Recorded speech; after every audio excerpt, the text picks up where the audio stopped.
Pak Lo waktu saya meeting sama beliau ceria sekali ya. Beliau banyak ketawa, banyak bercanda ya. Karena sudah bebas finansial ya Pak ya, jadi hidup udah nyaman Pak. Begitu Pak. Puji Tuhan. Memang katanya ya, ya semuanya memang disyukuri Pak. Tapi boleh ya kita curi-curi ilmunya ya Pak ya. Monggo. Monggo. Nah Pak, kita dikasih waktunya nggak lama-lama untuk diskusi saya dan Bapak. Karena saya dapat amanah katanya mending banyak yang tanya di ruangan ini. Setuju? Ya oke. Tapi pertanyaan pertama dari saya adalah tahun ini tuh Pak komoditas energi dan pangan itu nggak lagi setinggi tahun lalu gitu ya Pak ya. Memang kalau kita lihat ekonomi global itu tuh masih lesu gitu. Kalau yang ekonomi kita tuh lumayan ya, masih lebih baik lah ya. Nah, gimana strategi berinvestasi saham di kondisi yang seperti sekarang ini, Pak? Biar bagaimanapun ada ketidakstabilan. Ketika kita berinvestasi saham dalam kondisi apapun, kita harus membeli perusahaan yang kinerjanya baik dan valuasinya murah. Apa sih perusahaan yang kinerjanya baik? Yaitu perusahaan yang tata kelolanya baik, ya, pengendali, direksi dan komisarisnya adalah orang-orang yang jujur dan berintegritas, ya. Bukan orang yang suka mengambil uang perusahaan untuk memperkaya dirinya. Yang kedua, tentu belilah perusahaan-perusahaan yang sektor bidang usahanya yang baik, bukan bidang usaha yang jelek. Yang ketiga, belilah perusahaan-perusahaan yang cuannya besar, ya, jangan yang cuannya kecil. Ya. Selanjutnya, belilah perusahaan-perusahaan yang bertumbuh, yang growing. Ya. Dan yang terakhir, belilah perusahaan yang valuasinya murah. Jadi di segala waktu strategi investasi kita tidak berubah, yaitu membeli perusahaan yang bagus dan murah. Tidak boleh meleset dari itu. Nah itu sulitnya ngelihat perusahaannya bagus apa enggaknya itu Pak. Nah kita kadang-kadang melesetnya di situnya. Kan tadi Bapak bilang beli perusahaan baik. Nah ini nggak ngerti mana yang baik mana yang enggak. Beli perusahaan yang cuannya banyak. Nah ini lagi ya yang kita dengar-dengar cuannya banyak nggak tau-taunya zong gitu kan. Jadi nih Pak pertanyaannya Bapak tuh saya pernah mendengar bahwa Bapak katanya nggak pakai analisis teknikal gitu. Cuman yang fundamental aja katanya. Nah itu gimana sih Pak melihatnya? Fundamental kan ada historis, ada profil manajemen, kemudian ada prospek usaha. Gimana tuh Pak? Seperti yang tadi saya sudah sebutkan, ya yang paling pertama kan mengenai tata kelola, bahwa pengendali, direksi dan komisarisnya orang yang jujur dan berintegritas ya. Seperti bank, ketika kita memberikan kredit kepada calon debitur itu kan syaratnya ada 5C. Dan 5C yang pertama itu kan karakter. Jadi karakter itu segalanya. Semuanya saling melengkapi, sektor usaha yang bagus. Tentu kalau sektor usaha yang bagus, jadi cuannya bisa besar, labanya bisa besar. Kalau sektornya nggak bagus, tentu labanya nggak bisa besar. Perusahaannya juga udah besar, setiap tahun juga bertumbuh. Ya. Contohnya yang perusahaan yang labanya besar dan terus bertumbuh, yaitu perbankan. Bank itu kan labanya besar dan setiap tahun dia growing, bertumbuh. Dan ya itu. Kayaknya simple padahal enggak ya, Bapak Ibu ngerti lah maksudnya saya ya. Oke, tapi pernah enggak Bapak berinvestasi saham di yang baru notabene mungkin Ya pasti Anda pelajari dulu, pasti itu tentu saja. Tetapi selama apa Bapak mempelajari itu? Karena saya sudah 34 tahun jadi seorang investor saham, jadi hampir sudah tahu semua gitu. Perusahaan A seperti apa, perusahaan B dan C semuanya sudah tahu. Jadi cepat sekali ya, karena semua perusahaan publik itu sudah dipelajari selama 34 tahun oleh saya ya. Kan setiap hari saya bangun pagi-pagi jam 6 sampai jam 9 saya pasti baca koran, baca laporan keuangan, semua saya baca. Jadi pekerjaannya adalah reading and thinking dari jam 6 sampai jam 9. Setelah jam 9 sampai jam 4.15 itu bagian saya berinvestasi. Kalau ada perusahaan yang bagus dan murah saya mulai membeli. Atau perusahaan saya yang sudah naik banyak sekali saya melepasnya. Ya. Setelah jam 4.15 biasanya seperti jam sekarang ini saya tidur. Saya tidur 1-2 jam, kemudian saya bangun, mandi, makan, ya lanjut reading and thinking lagi. Jadi terus tuh dari pagi sampai malam pekerjaannya adalah membaca dan berpikir. Ya, baca laporan keuangan, annual report. Jadi hampir saya sudah tahu, hampir semuanya saya sudah tahu. Ya, karena pekerjaan itu saya lakukan setiap hari selama 34 tahun. Jadi kira-kira udah ngerti lah satu-satu perusahaannya. Nah ini boleh colong ilmunya ya Pak ya.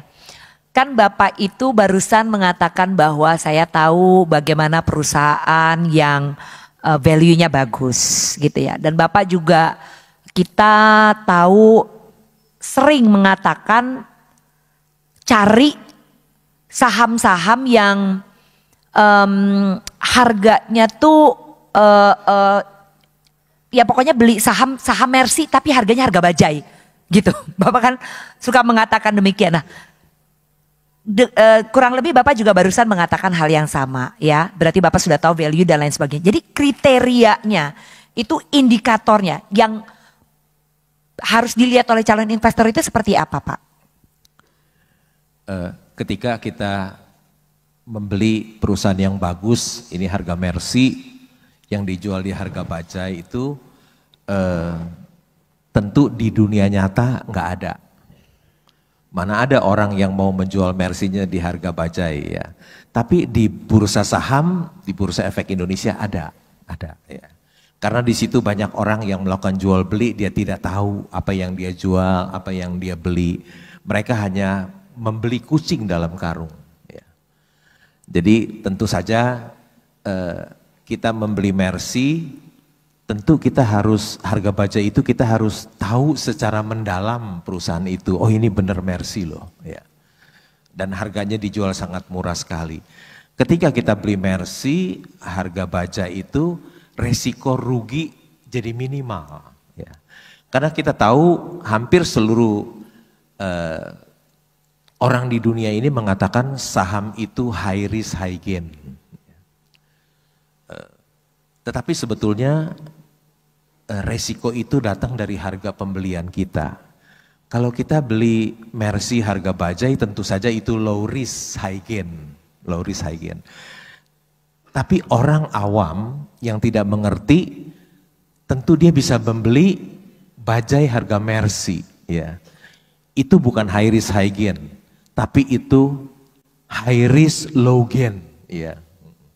Jadi sebetulnya resiko itu datang dari ketidaktahuan kita. Ya. Jadi untuk membeli Mercy harga bajai tentu kita harus punya pengetahuan yang mendalam. Tahu bahwa perusahaan ini bagus dan sangat under value. Kriteria indikatornya Pak mungkin yang bisa kita cek lagi, mungkin tipsnya sedikit, triknya. Triknya ya beli saja perusahaan yang price earning ratio-nya rendah, price to book rendah. Itu aja. Jadi jangan coba-coba kita membeli saham-saham yang price earning ratio-nya tinggi, price to book-nya tinggi. Tapi kalau kita beli saham yang price earning ratio-nya di bawah 5 gitu, itu tentu resikonya rendah buat kita. Ya. Waktu kemarin itu pada saat pandemi harga saham ya Bapak Ibu itu kan banyak yang turun gitu ya Pak ya. Dan Robert Kiyosaki juga mengatakan katanya kalau misalnya pengen investasi saham ya baiknya pada saat krisis ekonomi gitu katanya. Nah menurut Bapak bagaimana? Karena di saat inilah, di saat harga-harga saham ini sedang terpuruk, di saatnya kita belanja saham. Perkataannya benar. Ya, tentu ketika krisis itu harga saham murah, ya, murah-murah.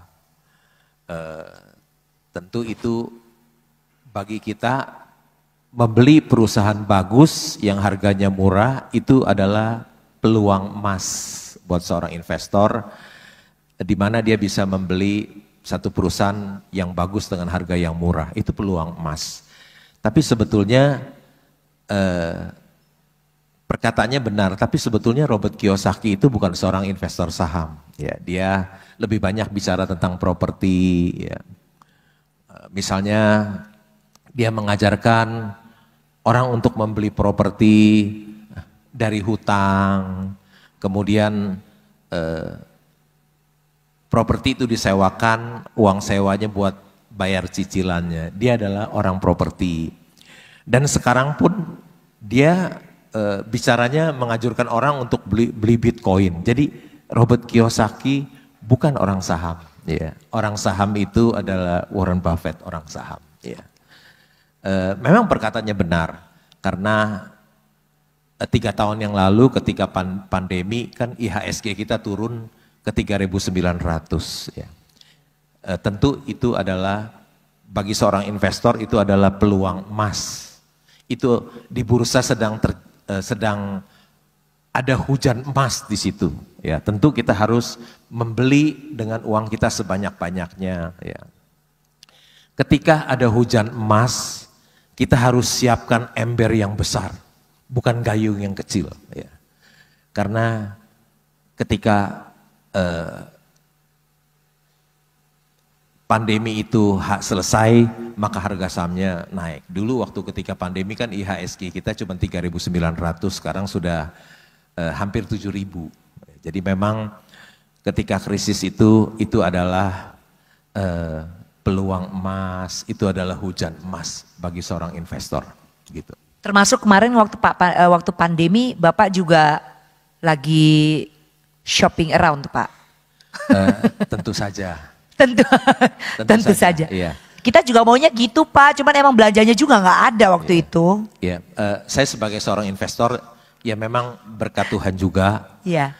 Ketika tahun 2018 saya ada untung banyak di saham Indika Energi, ya, iya. di Indakiat, dan saya keluar, saya pegang cash banyak waktu itu tahun 2020.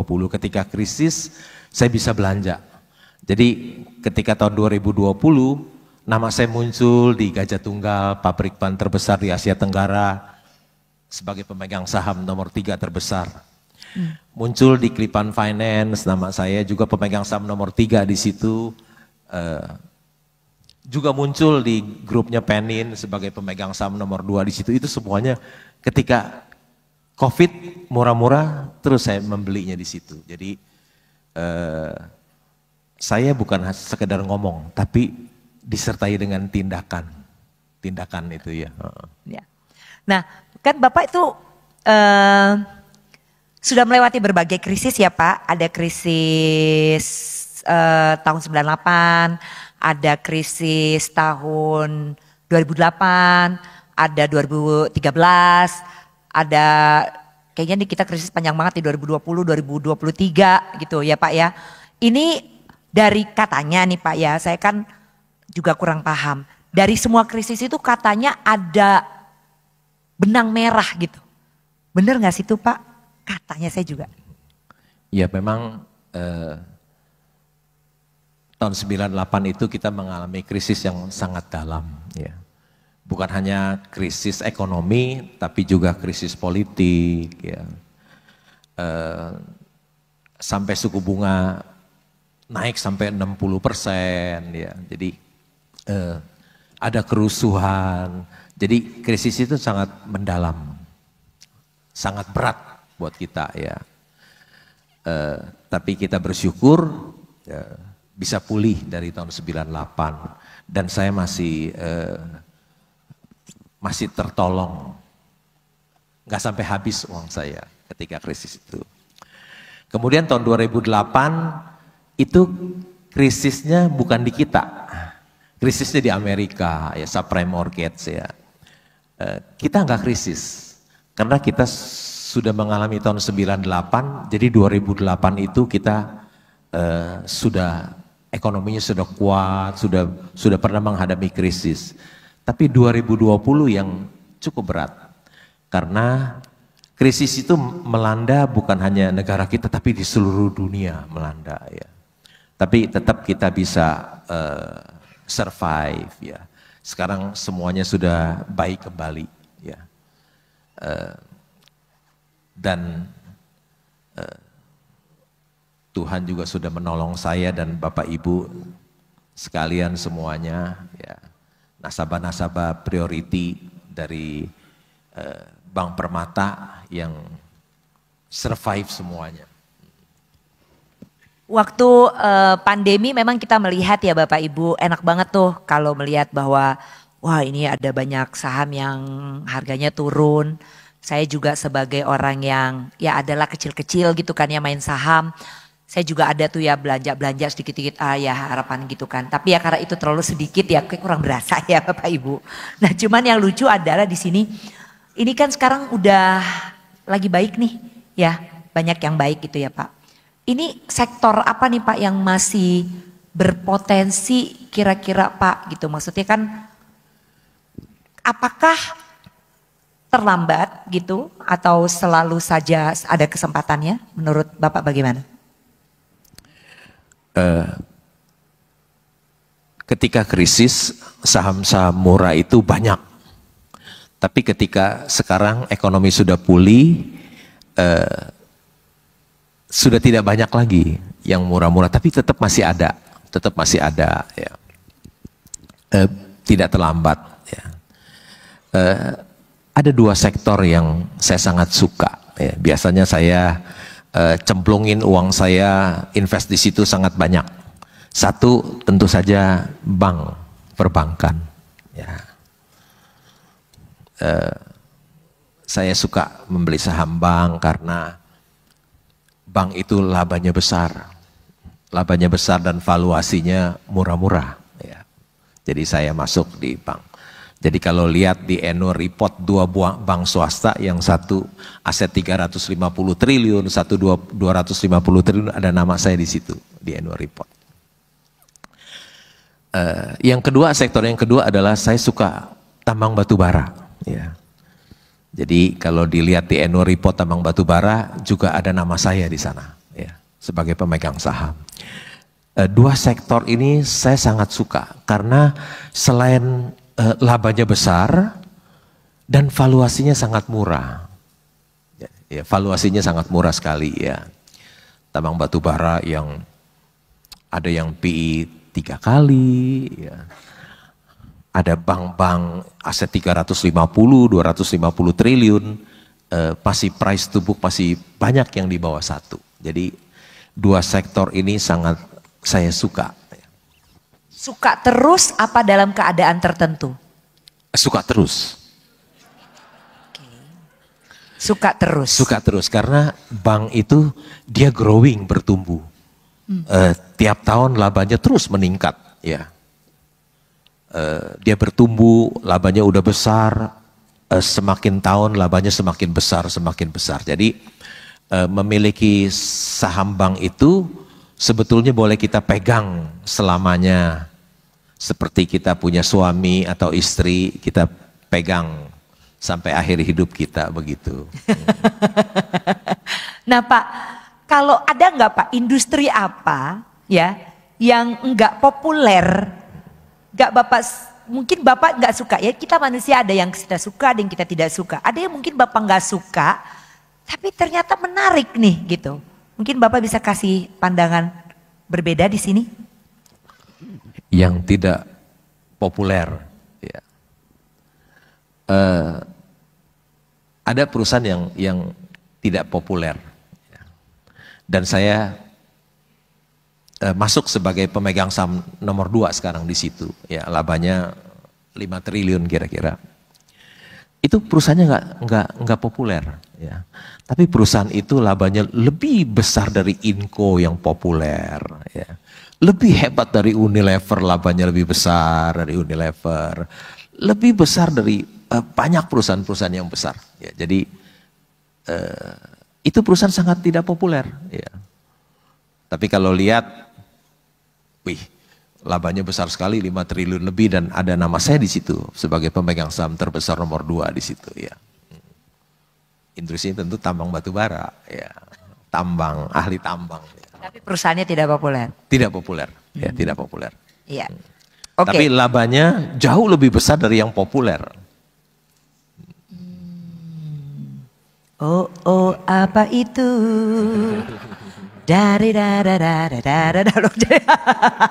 Perusahaannya bisa lebih besar dari Inco, labanya lebih besar dari Unilever dan lain-lain. Oh, banyak deh semua. Kalau 2 perusahaan itu aja labanya kalah, apalagi yang lain kan. Oh, gitu ya Pak ya. Oke. Oke, nah Pak, menarik bahwa Bapak itu seorang value investor dan Bapak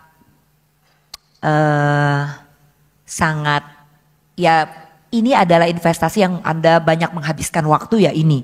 Ya bisa dikatakan jadi akhirnya Bapak jadi full time saham, investor saham ya Pak ya, bisa dikatakan demikian. Iya. Nah, kalau ada teman-teman kita Pak di ruangan ini yang mau mengikuti jejak Bapak, ya, mau menjadi full time investor juga, apa yang perlu diperhatikan? Apa yang perlu dipersiapkan Pak? Yang perlu dipersiapkan nomor 1 uang.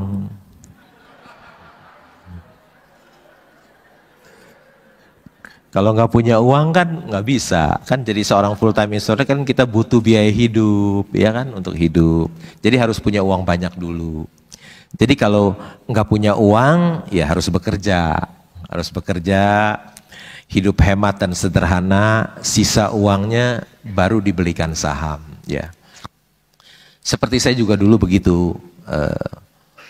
Saya bekerja di bank 17 tahun, ya, hidup hemat dan sederhana, ada sisa uangnya dibelikan saham. Tentu kalau mau jadi full time, dia harus punya uang yang banyak dulu. Karena kalau dia tidak punya uang banyak, nanti modal dia akan tergerus oleh biaya hidup. Habis, kemakan. Ya. Tentu yang kedua dia harus punya kemampuan, pengalaman, ya, jadi harus punya uang dan punya pengalaman, punya kapasitas seperti itu. Jadi kalau punya uang hanya sedikit, ya janganlah, lebih baik bekerja untuk biaya hidup. Karena kalau uang sedikit, jadi full time investor, habis tergerus oleh biaya hidup. Apalagi kalau orangnya boros, cepat habis uangnya. Jadi kriteria itu harus punya uang banyak dulu. Uang banyak, iya. Dan kemudian harus punya pengalaman. Iya. Ya, it's safe to say bahwa full time investor itu ya harus diawali dengan kesadaran bahwa Anda sudah harus betul-betul ready secara finansial dulu. Jadi ini bisa dilakukan bertumbuhnya pada saat Anda bekerja dulu gitu ya, untuk bisa menjadi full time. Yes. Nah, waktu itu Bapak di usia berapa itu Pak mulai bermain saham? Saya mengenal saham sangat terlambat. Terlambat? Terlambat, iya. Saya mengenal saham ketika usia saya 30 tahun. Ya, sekarang kan usia saya 64, jadi saya baru tahu saham itu 34 tahun. Ya. Jadi mulainya telat, umur 30. Coba kita lihat Warren Buffett.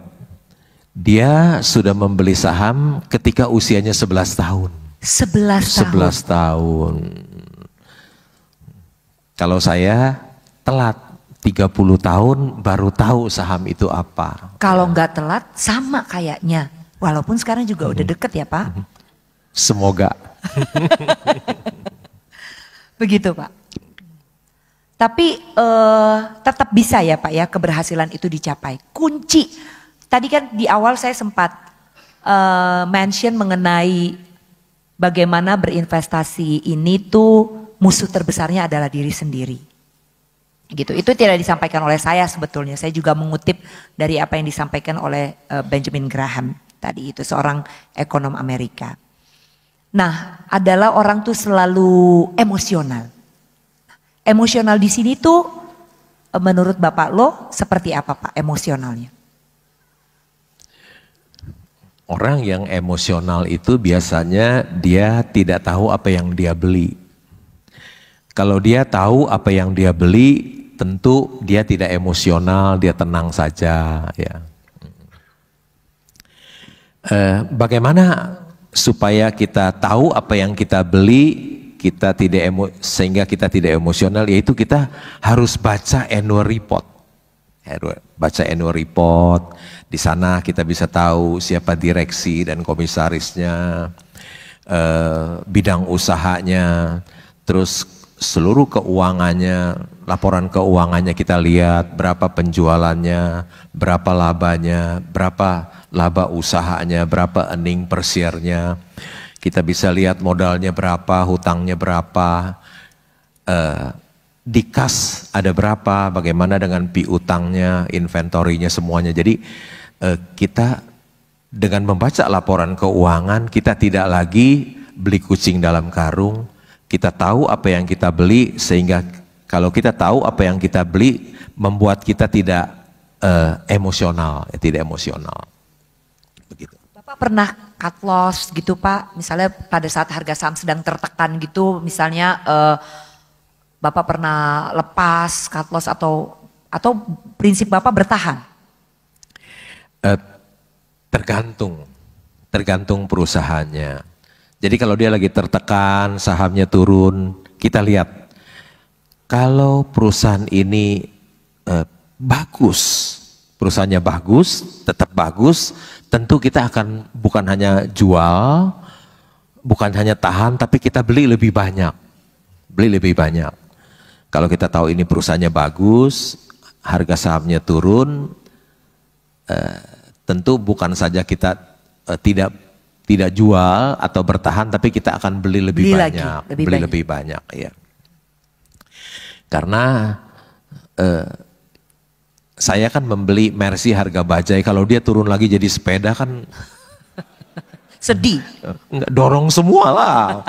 Duit tambah lebih banyak. Ya, hitung-hitung kita berpikir positif aja. Enak ya, saya nggak minta diskon, dikasih diskon loh. Beli lebih banyak begitu. Kecuali saya lihat perusahaan ini begitu jelek ya. Yang dahulu saya anggap orangnya ini orang yang jujur dan berintegritas, ternyata saya keliru. Ya. Banyak uang perusahaan yang hilang, rasanya ini nggak ada harapan lagi, itu saya jual. Jadi tergantung kinerja perusahaan itu ya. Oke, baik.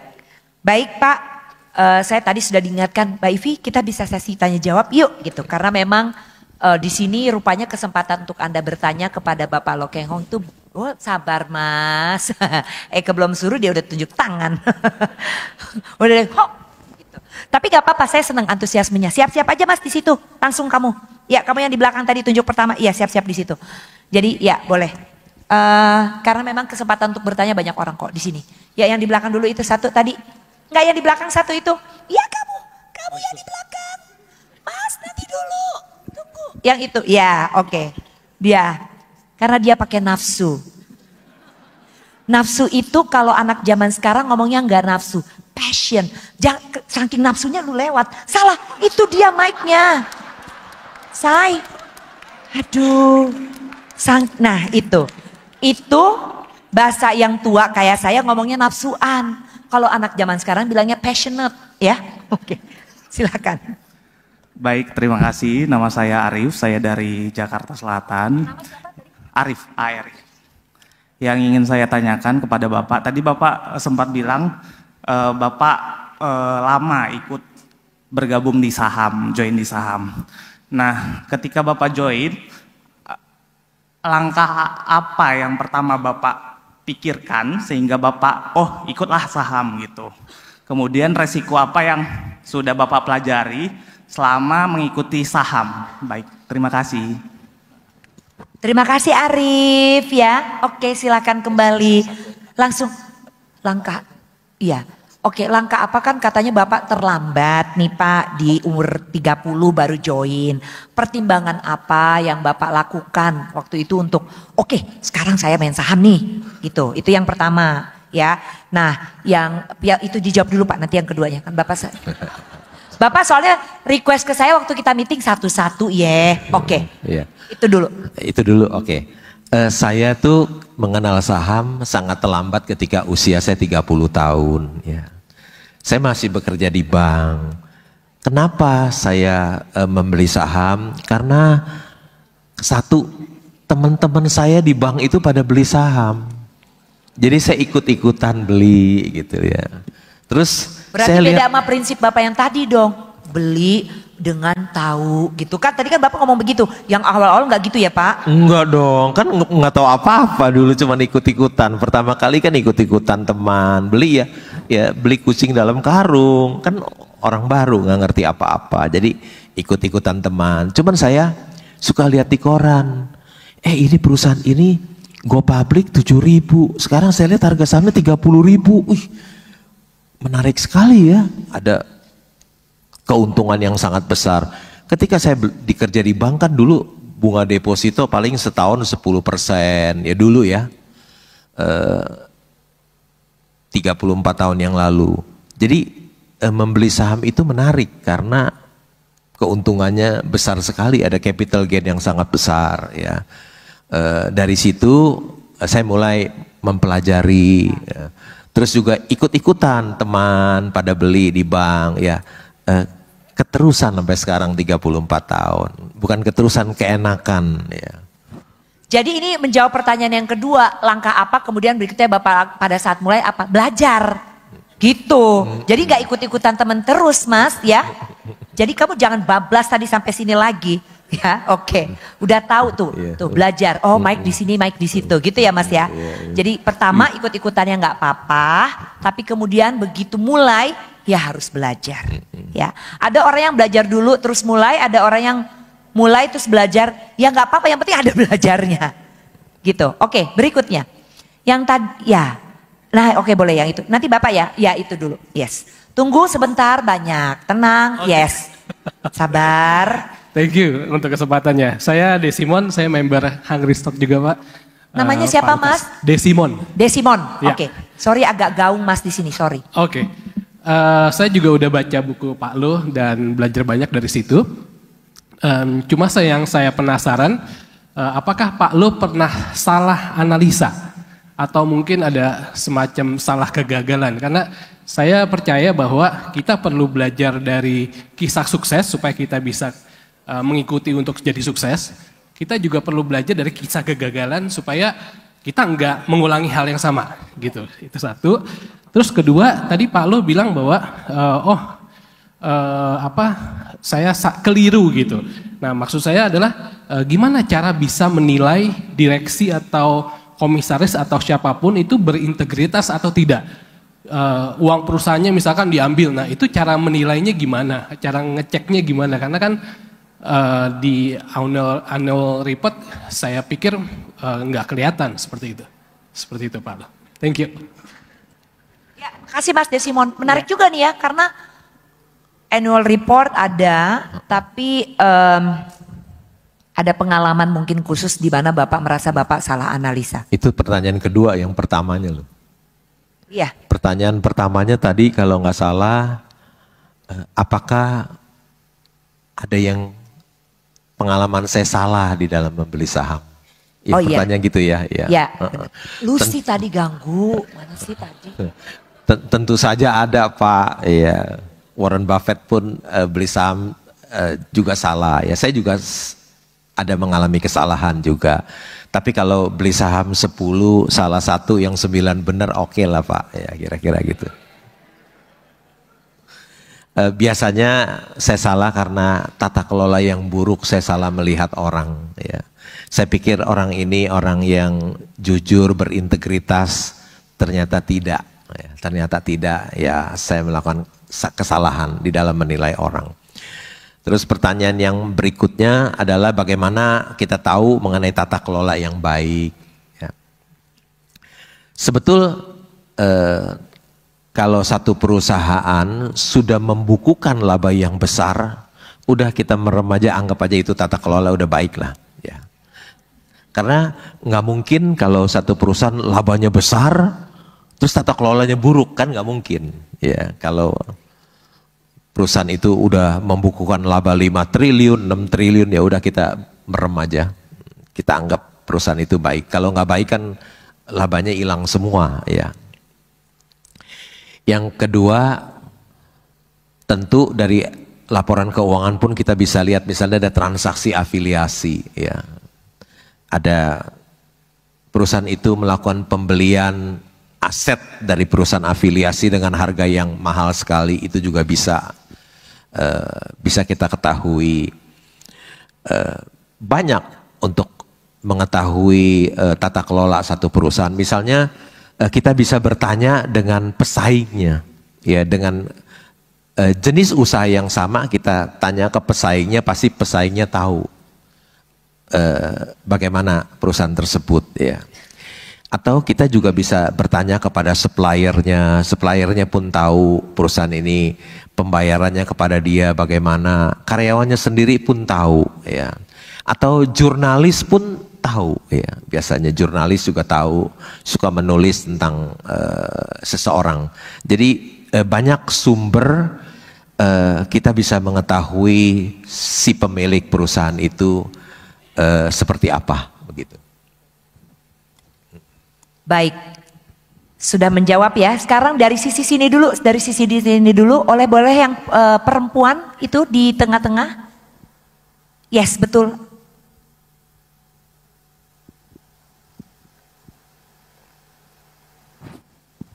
Selamat sore, nama saya Jenny, asli Surabaya. Saya mau tanya ke Pak Lo, kalau yang praktikal aja, kalau misal punya uang 1 M gitu, pilih 5 saham terbaik, apa alasannya kenapa, dan prediksi kedepannya gimana? Punya budget 1 M. Ya, misalnya. Ya, misal 1 M. Terus sahamnya yang mau investasi saham yang terbaik apa gitu? 3 pilih 5 lah mungkin. Hah? 3 sampai 5. 5? 3 sampai 5 saham. 3 sampai 5. 3 sampai 5 saham yang oke buat investasi gitu. Depannya ya. Oke? Oke, straight to the point. Demen saya sama yang kayak begini. Langsung aja. Saya demen. Karena kan katanya perempuan itu suka dituduh menjadi makhluk yang katanya suka belok gak nyampe tujuan. Ini langsung ke tujuannya. Terima kasih Ci, luar biasa. Oke, boleh duduk ya. Oke. Benar Pak.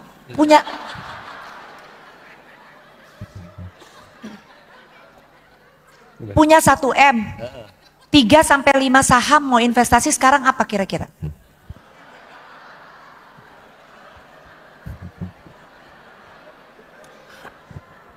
Nanti kalau saya sebut sahamnya melonjak gimana?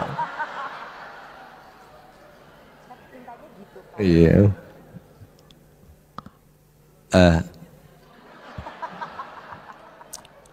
Saya tidak boleh memberikan rekomendasi beli atau jual karena dilarang oleh OJK, ya. Tidak boleh. Industrinya aja Pak? Ya enggak?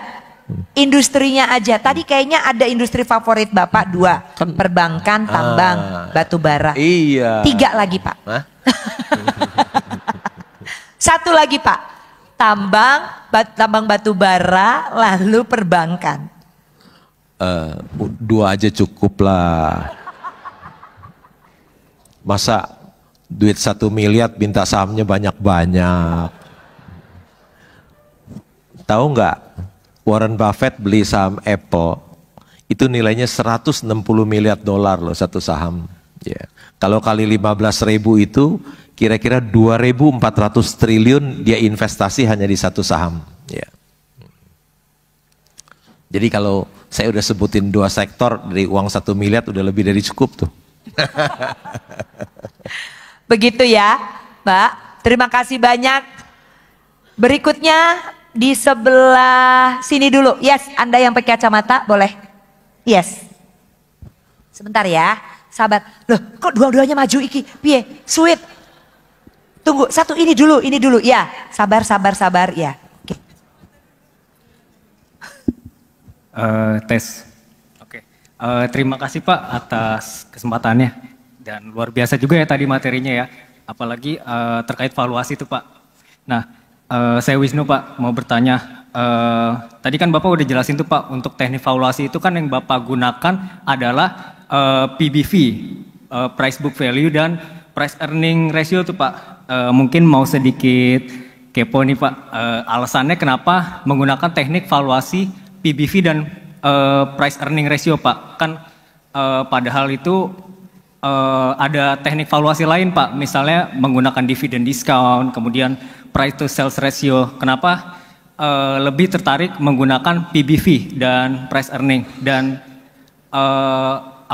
untuk penggunaan PBV dan per ratio ini untuk seluruh sektor atau hanya sektor tertentu saja Pak? Terima kasih banyak Pak. Terima kasih untuk pertanyaannya. Ya, memang kalau kita melakukan valuasi menggunakan price earning ratio dan price to book itu sangat sederhana dan sangat mudah. Ya. Untuk seorang lulusan SD saja dia sudah bisa menjadi seorang investor saham yang hebat, ya, karena valuasinya hanya menggunakan price to book dan price earning ratio, ya, sangat sederhana. Tidak memakai discounted cash flow, tidak memakai EV/EBITDA, ya, itu sangat sederhana sekali. Sebetulnya semua orang bisa menjadi seorang investor saham yang hebat, karena yang diperlukan hanya tambah, kurang, bagi, kali, dan persentase, ya. Tidak perlu belajar integral, diferensial, tidak perlu, ya. Karena ketika saya SMA, saya belajar integral, diferensial, sampai sekarang, sampai umur 64, saya tidak pernah pakai satu kali pun integral, diferensial itu, ya. Jadi hanya dipakai 5 itu saja, tambah, kurang, bagi, kali, dan persentase, dan itu cukup, ya. Dan price earning ratio, price to book itu valuasinya sangat sederhana, sangat mudah, tetapi itu sangat sempurna, ya, sangat sempurna, ya. Begitu jawaban saya, ya.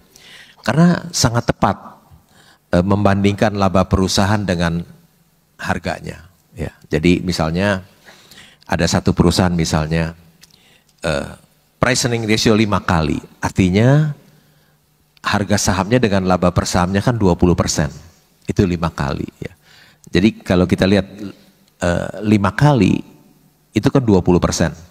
Kalau kita bandingkan dengan bunga bank yang misalnya 6% dipotong pajak 5%, oh itu masih lebih menguntungkan beli saham, begitu.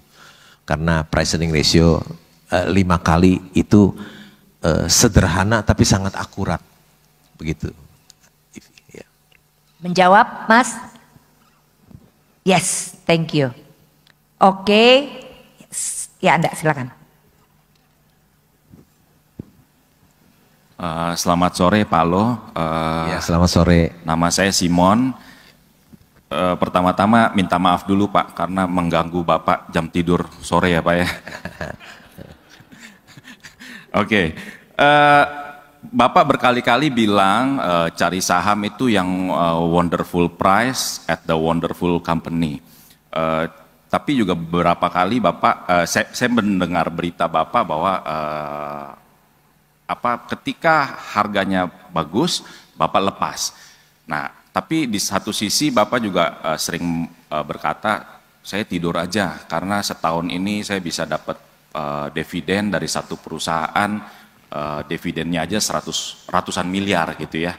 Jadi kalau boleh pilih Pak, Bapak lebih mementingkan dividen atau capital gain? Ini pertama. Terus kedua, 2-3 bulan lalu saya ketemu Bapak di satu pernikahan, kita ngobrol sebentar. Pas pulang saya agak kaget karena mobil Bapak, ya mohon maaf ya, lebih murah dari mobil saya. Sampai dalam hati saya berpikir, Bapak ya di berita-berita diberitakan punya uang atau aset berupa saham itu triliunan, tapi hidup begitu sederhana. Terima kasih, Pak.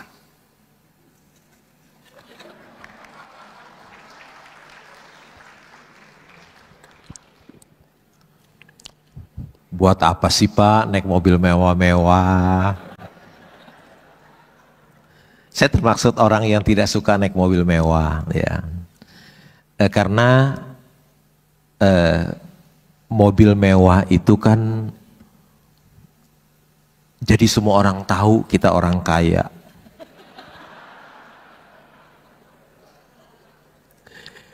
Bikin orang lain iri.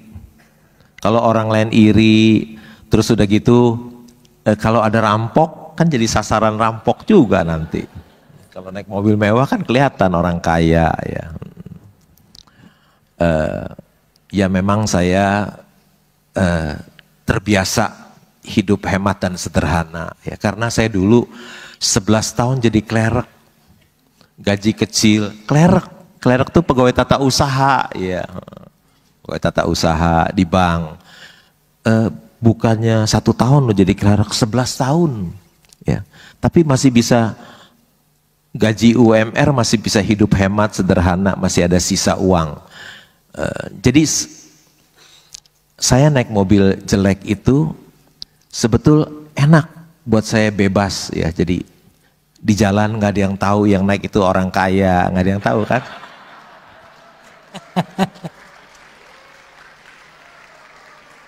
Hidup lebih bebas ya.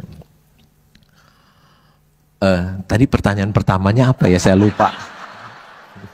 Pertanyaan pertamanya tadi apa ya tadi?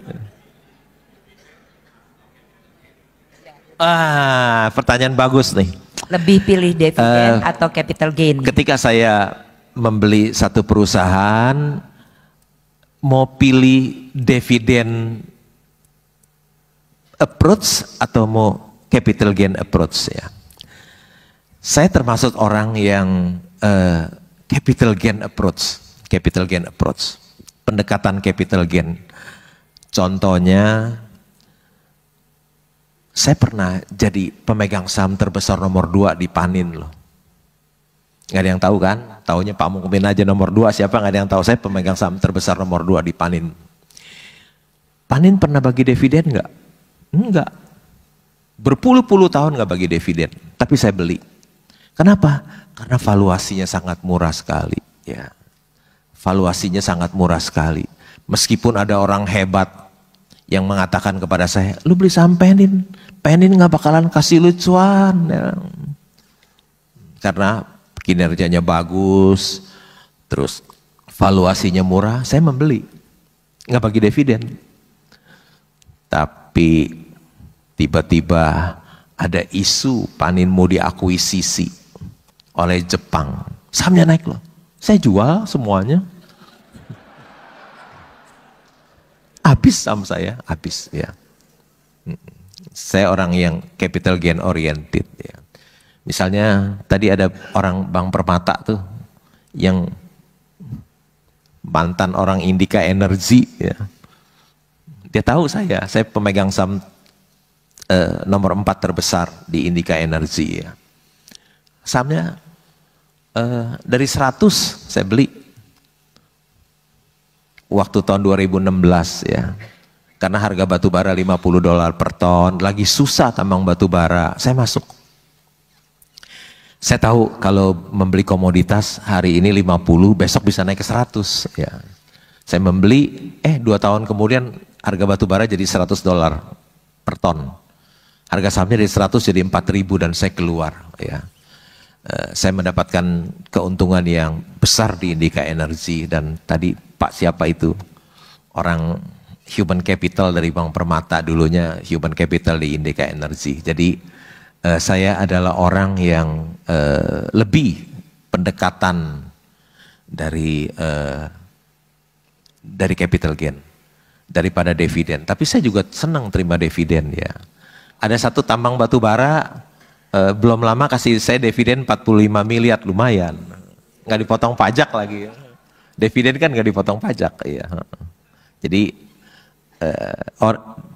capital gain oriented, tapi kalau dikasih dividen saya terima juga ya. Terima juga. Oke, saya tadi mau nanya dulu, tapi tunggu sebentar karena Ibu Melisa, Direktur Utama dari Permata Bank juga ingin bertanya kepada Bapak Loh Keng Hong. Wow, menarik sekali. Kita berikan tepuk tangan untuk Ibu Melisa yang mau bertanya. Wah, Ibu deg-degan nih. Selamat sore Pak. Selamat Boleh ya sore. Pak bertanya? Ya. Ya, mungkin pertanyaan saya berhubungan dengan pertanyaan yang terakhir. Jadi Bapak tadi sudah menjawab bahwa Bapak lebih tertarik saham yang memberikan capital gain dibandingkan dengan dividen. Dan saya kemudian juga menghubungkan dengan tadi Bapak menyampaikan Bapak suka sektor perbankan ya Pak. Dan mungkin Bapak juga bisa memberikan edukasi juga nih kepada semua nasabah Bank Permata, apa hubungannya antara dividen, capital dengan saham perbankan. Itu satu Pak yang mungkin saya minta tolong untuk diedukasikan. Kemudian yang kedua, bagaimana menurut Bapak mengenai saham-saham digital bank Pak, digital only banks, valuationnya, terus kemudian Bapak apa yang Bapak harapkan dari saham-saham dari digital bank dibandingkan dengan saham dari bank-bank yang konvensional. Mungkin itu aja Pak pertanyaannya. Bu, mohon maaf, pertanyaan pertamanya apa Bu? Tadi lupa. Itu bukan pertanyaan Pak yang pertama. Iya, tolong diedukasi bukan pertanyaan. Edukasi mengenai dividen, capital gain dan hubungannya dengan saham perbankan Pak. Gitu. Silakan Pak. Ibu Melisa, terima kasih untuk pertanyaannya. Saya juga lupa tadi. Berterima kasih kepada Ibu Melisa Rusli, kepada Ibu Jumairia Tentrem ya yang sudah mengundang saya. Tentu saja ini satu kehormatan bagi saya bisa berbagi kepada nasabah-nasabah priority dari Bank Permata. Ya. Ibu Melisa tanya saya mengenai bank digital ya. Saya nggak punya Bu saham bank digital. Kenapa saya tidak membeli bank digital? Karena asetnya kecil Bu, hanya kira-kira 20 triliun ya. Sedangkan seperti Bank Permata kan perusahaan besar, asetnya 250 triliun.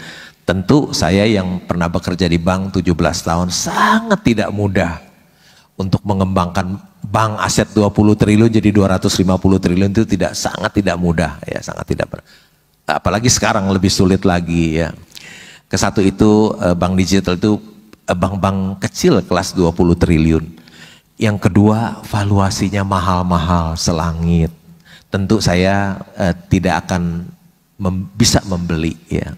Jadi kalau saya biasa membeli Mercy harga bajai, itu bajai harga Mercy. Jadi saya tidak membeli Bu ya.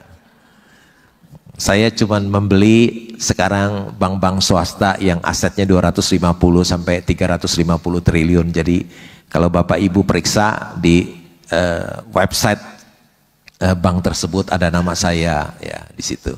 Begitu Bu Melisa, terima kasih untuk pertanyaannya. Ya. Sudah menjawab ya Bu ya? Sudah menjawab langsung dua-duanya ya Bu ya. Tapi Pak sebelum kita ke pertanyaan dulu sebentar. Jadi Bapak menikmati hidupnya tuh piye ta Pak?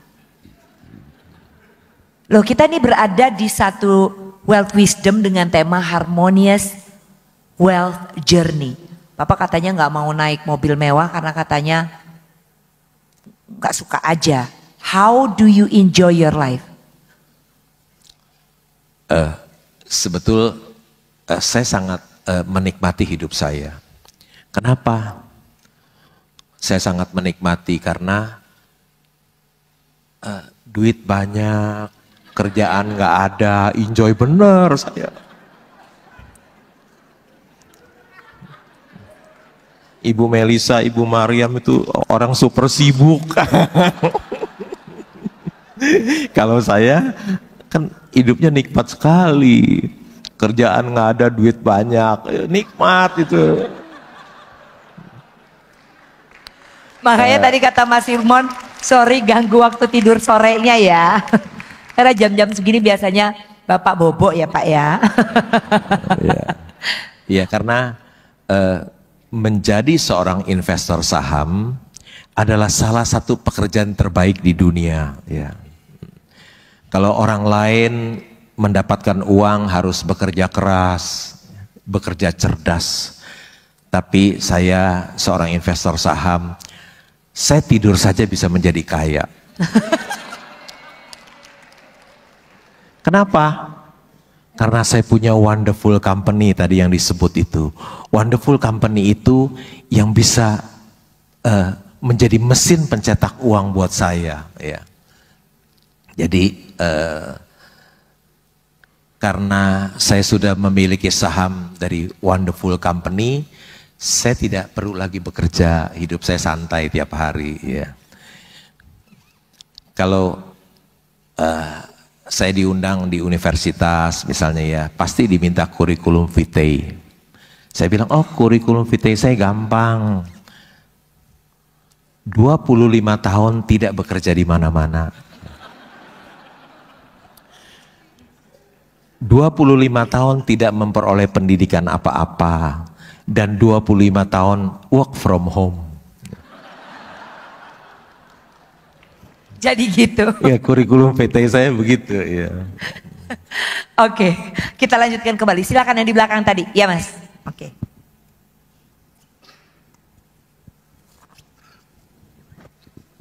Selamat sore Pak Lo, Ya, saya selamat sore. Rio. Saya mau mulai dengan quote-nya dari Warren Buffett, karena saya tahu Pak Lo suka Warren Buffett gitu ya. Warren Buffett pernah bilang, no matter how great the talent or effort, something just take times. Ya, you can produce a baby in 1 month by getting 9 women pregnant. Jadi sometimes ya semua tuh ada proses pembelajaran gitu ya Pak Lo. Nah pertanyaan saya, di dunia investasi menurut pengalaman Pak Lo, perbedaan apa yang Pak Lo rasakan misalnya sekarang dibandingkan misalnya 20 tahun lalu? Apa wisdom yang Bapak rasakan ya sangat berbeda gitu dulu dan sekarang? Karena saya rasakan mungkin sekarang zamannya serba instan gitu ya, banyak orang yang pengen menjadi Lo Keng Hong dengan ikut kelas seminggu 2 minggu gitu, tapi mungkin kan nggak bisa seinstan itu gitu. Jadi apa yang Bapak rasakan atau Bapak bisa share gitu? Terima kasih. Terima kasih untuk pertanyaannya. Memang ketika kita membeli perusahaan yang bagus, harganya murah, kita menunggu harga yang murah ini kembali ke harga wajarnya. Tadi dikatakan it takes time, perlu waktu untuk menunggu ya. Perlu kesabaran dari kita untuk menunggu ya. Perlu kesabaran. Karena sabar itu ilmu tingkat tinggi ya. Belajarnya setiap hari. Ujiannya mendadak ya. Seringkali mendadak, tetapi investor saham yang lulus dia akan memperoleh cuan yang besar ya. Sabar juga sangat penting dalam kehidupan kita sehari-hari ya. Orang yang dapat sabar menahan amarah, dia akan terhindar dari banyaknya penyesalan ya. Jadi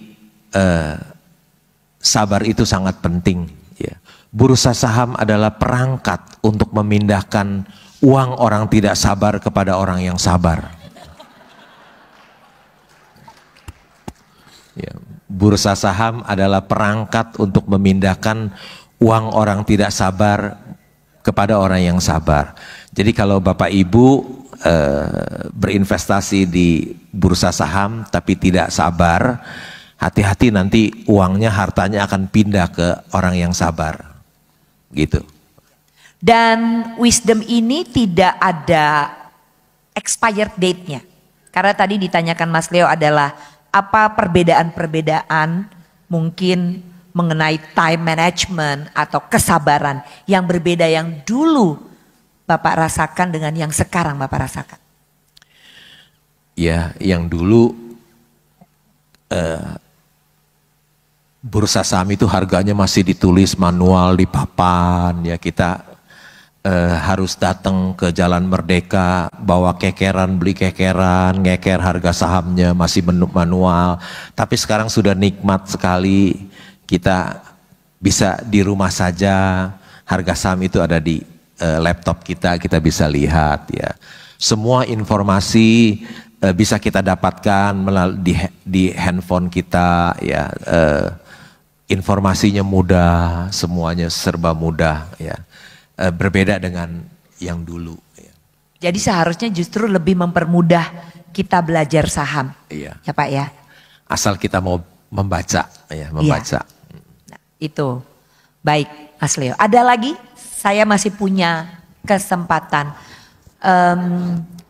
Oke, ada perempuan dulu deh ya, boleh silakan Mbak. Yes.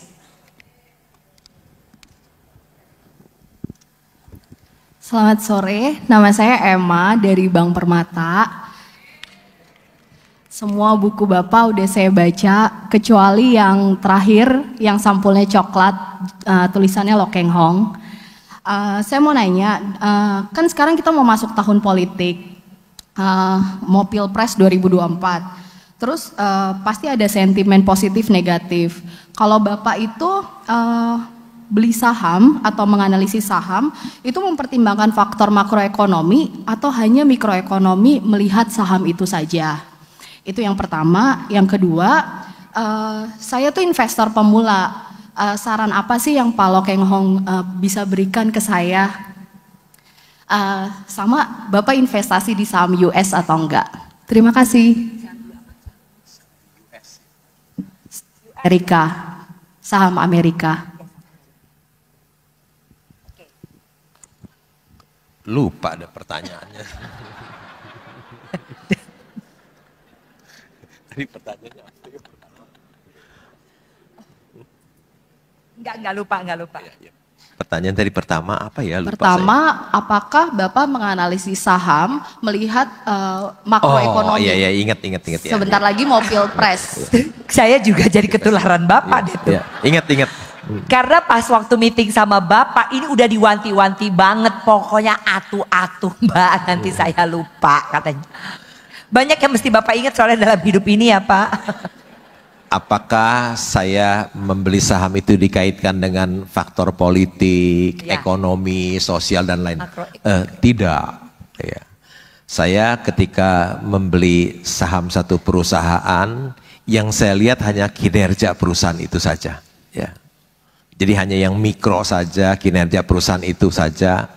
Sama sekali tidak dikaitkan dengan pemilu, dengan ekonomi, sosial dan politik, semuanya diabaikan. Ya. Jadi betul-betul melihat kinerja dan valuasi perusahaan. Jadi kalau ada perusahaan yang bagus, murah, udah saya beli aja. Ya, jadi faktor-faktor ekonomi, sosial, politik, dan pemilu itu semuanya diabaikan oleh saya. Jadi betul-betul saya hanya lihat kinerja dan valuasi perusahaan itu. Kalau murah, bagus dan murah pasti saya beli. Nah itu apakah menjadi saran untuk Emma sebagai investor pemula? Tentu tidak. Seorang investor pemula harus sebelum membeli sebuah perusahaan harus baca annual report. Ya, harus baca laporan keuangan. Tidak boleh kita membeli kucing dalam karung. Ya. Tidak boleh kita hanya dengar dari teman, dari analis, dari pialang sekuritas kita, dari siapapun, apalagi dari influencer tukang pom-pom. Ya, biasanya mereka pom-pom saham yang valuasinya mahal dan kinerjanya jelek. Ya. Jadi kita harus sebelum membeli saham satu perusahaan kita harus baca annual reportnya, baca laporan keuangan perusahaan tersebut. Kunci keberhasilan dari seorang investor saham adalah membaca laporan keuangan. Ya. Kunci keberhasilan dari seorang investor saham adalah membaca laporan keuangan. Tidak ada cara lain, tidak ada cara lain. Gitu. Punya saham Amerika, Pak? Enggak punya. Ya, saya hanya berinvestasi di Indonesia saja, di Bursa Efek Indonesia saja. Saya sama sekali tidak mau berinvestasi di luar Indonesia.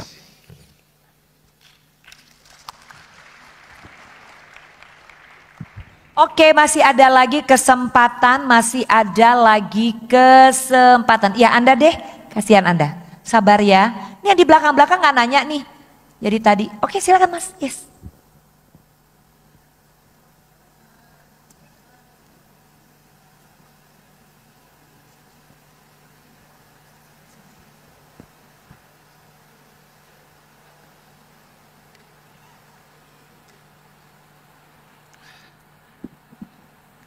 Oke, terima kasih Pak Lo. Terima kasih Mbak Ipi yang cantik. Pertanyaan saya simple ya Pak Lo ya. Ini mungkin berhubungan dengan masyarakat awam karena sangat-sangat terwakili saya rasa. Pertama, sebenarnya untuk menimbulkan motivasi bagi yang buta kayu, wood blind ya kalau nggak salah, untuk beli saham itu seperti apa? Satu, yang masih buta kayu. Pak, ulang lagi Pak, pertanyaan nggak kedengeran. Buta kayu. Sebagai pemula, iya. Iya. Motivasi yang paling penting tuh apa untuk membeli saham? Motivasi yang paling penting untuk pemula. Iya. Ya. Satu. Yang kedua, kan Bapak kan sudah berhasil dalam kehidupan. Saya mau tanya aja, mau kepo dikit ya Pak ya. Untuk the next kehidupan Bapak mau seperti apa lagi? Itu aja. Oke.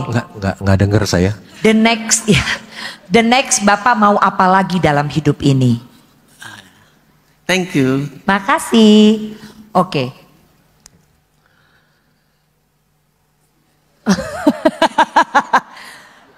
Ya. Sebagai seorang pemula, apa yang harus menjadi motivasi untuk supaya tertarik? Mungkin intinya, belum tertarik nih beliau ini terhadap investasi saham. Yeah. Serunya investasi saham gitu kali bahasa simpelnya ya Mas. Ya, serunya investasi saham sehingga mungkin kita harus coba. Kalau Anda bisa gambarkan Pak Lo dalam beberapa kata, silahkan. Menjadi seorang investor saham itu bukan hanya bisa menjadi orang yang kaya, tapi menjadi seorang investor saham itu bisa menjadi orang terkaya di dunia. Ya. Warren Buffett, dia hanya berinvestasi di saham, dia pernah menjadi orang terkaya di dunia. Ya. Uangnya Warren Buffett saat ini ada 118 miliar dolar. Ya. Hanya dari berinvestasi di saham. Mungkin itu bisa menjadi motivasi buat kita ya.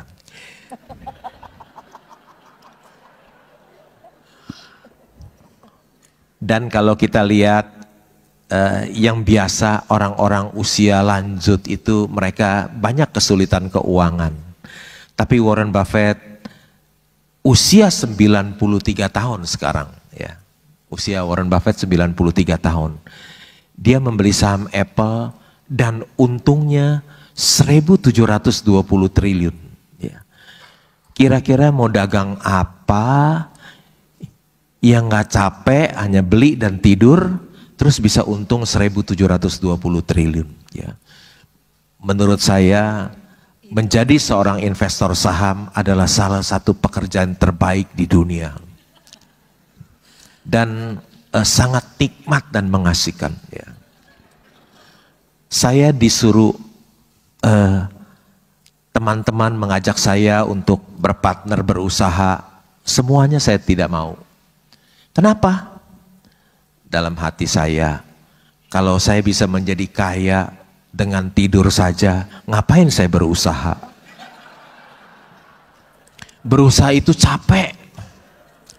capek dengan berbagai macam persoalan. Ya lebih baik saya beli wonderful company, dia bisa yang udah jadi, yang udah ketahuan cuannya besar, harganya murah. Ngapain saya membangun perusahaan sendiri, capek. Lebih baik saya menjadi sleeping shareholder. Artinya saya udah nggak usah urus perusahaan itu, ada para profesional yang mengurus. Demikian Pak. Menjadi seorang investor saham itu begitu nikmat dan mengasihkan loh Pak. Itu motivasi dari saya. Ya.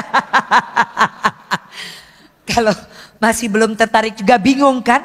Mau nggak jadi orang terkaya di dunia? Udah simpel jawabannya. Ya, oke Pak. Berikutnya, Bapak habis ini mau ngapain lagi katanya? Ya, berbagilah seperti sekarang. Ya, banyak orang yang sukses berinvestasi saham tidak mau berbagi. Tapi saya mau berbagi kepada masyarakat Indonesia dari Aceh sampai ke Papua, ya, agar masyarakat kita pun bisa menjadi investor saham dan menjadi sejahtera. Ya, mungkin itu yang akan saya lakukan. Ya, sebetulnya saya termasuk orang yang langka. Kenapa? Coba lihat orang investor saham yang berhasil, ada nggak yang mau berbagi? Nggak ada yang mau berbagi. Kira-kira itu yang masih harus saya lakukan, yaitu berbagi. Supaya masyarakat kita menjadi investor saham yang hebat dan masyarakat kita bisa menjadi sejahtera, begitu.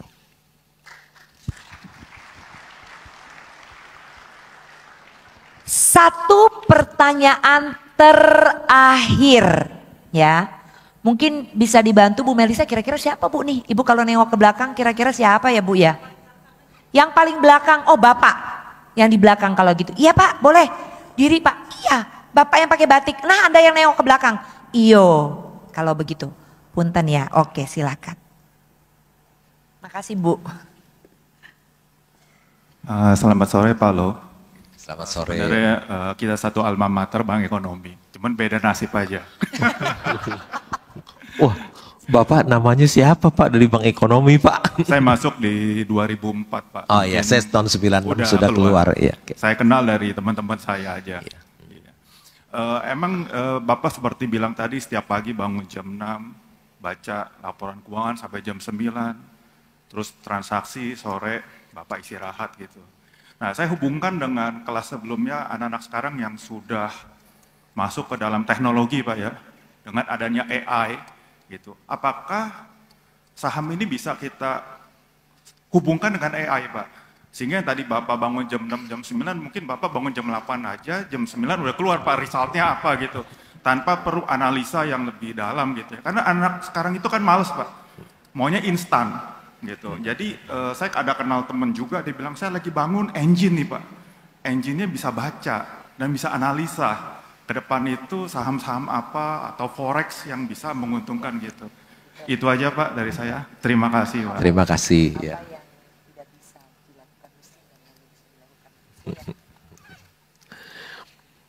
Kebetulan Bapak tanya kepada saya orang yang gaptek.